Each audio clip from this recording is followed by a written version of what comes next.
Final Fantasy XV and its predecessor Versus XIII remain controversial. Neither project was dealt a fair hand.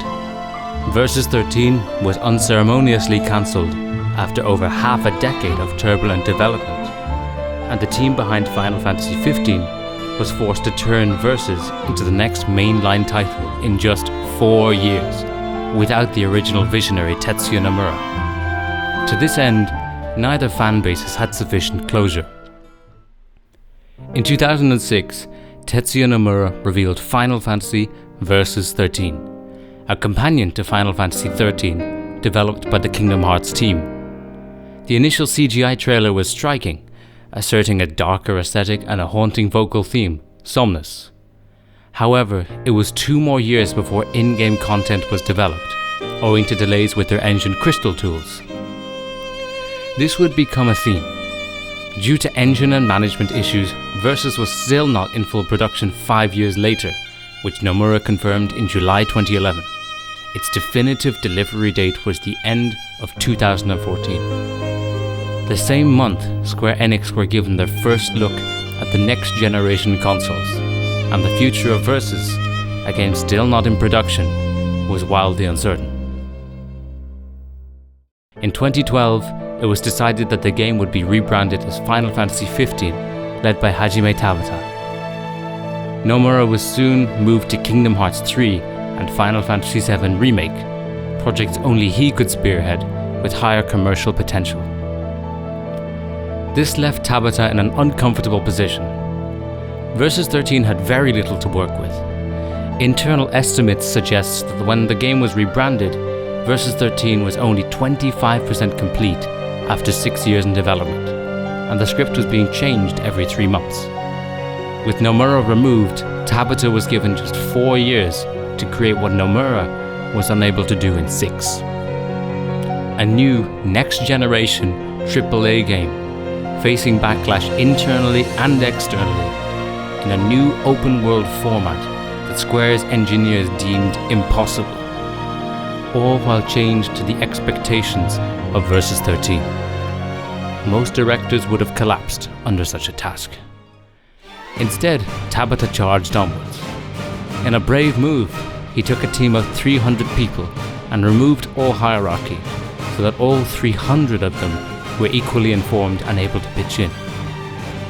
He sat down with Nomura to save as many concepts from Versus XIII as he could, and delivered regular updates called active time reports, alongside surveys and his interactions with fans on social media and forums. He couldn't save everything though. Some elements of Versus would have been impossible to recreate. With Versus running extraordinarily late, and with so much sunk cost already, Versus, and by extension 15, was likely to settle for a game much smaller than its original aspirations, with its ideas scaled down or cut.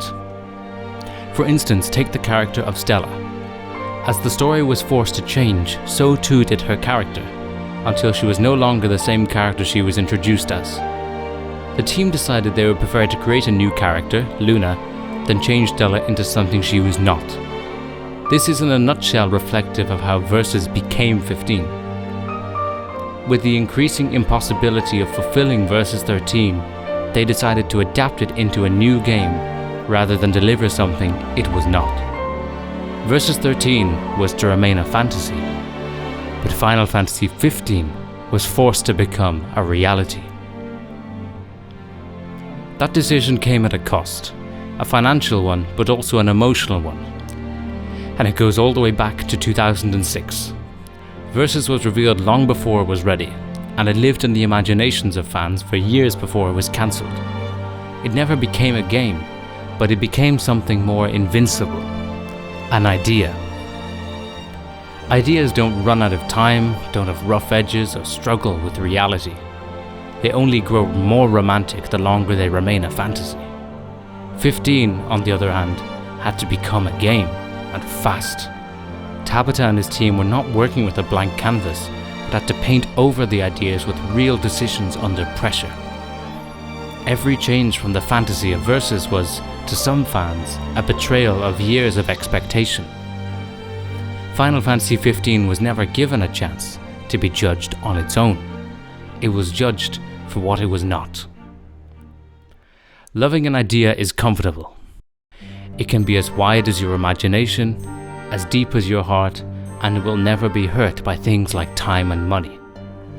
Loving something real is hard. Real things are never perfect. They compete with dreams, but they all have rough edges.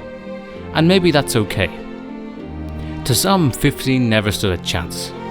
It could never have been Versus and would always be judged for it. Tabata knew this, and he did the best he could to produce a great game in extraordinary circumstances. He kept what he could from the original vision and played the hand he was dealt. No game could ever beat a fantasy, but Tabata's team worked exceptionally hard to make Final Fantasy XV a reality. This year marks 20 years since the reveal of Final Fantasy Versus XIII, and 10 years since Final Fantasy XV was released. Maybe now is a good time to reflect. Final Fantasy XV is not Versus XIII, but it is a real game, rough around the edges from a difficult upbringing. We should be kind. Tabata and his team worked as hard as they could to make everyone happy, even though they knew it would be impossible. Final Fantasy XV is not beautiful because it's perfect, but because against all odds, it is real. If we allow ourselves to meet Final Fantasy XV on its own terms, then maybe we can appreciate it in its own way. Not for what could have been, but for what it is.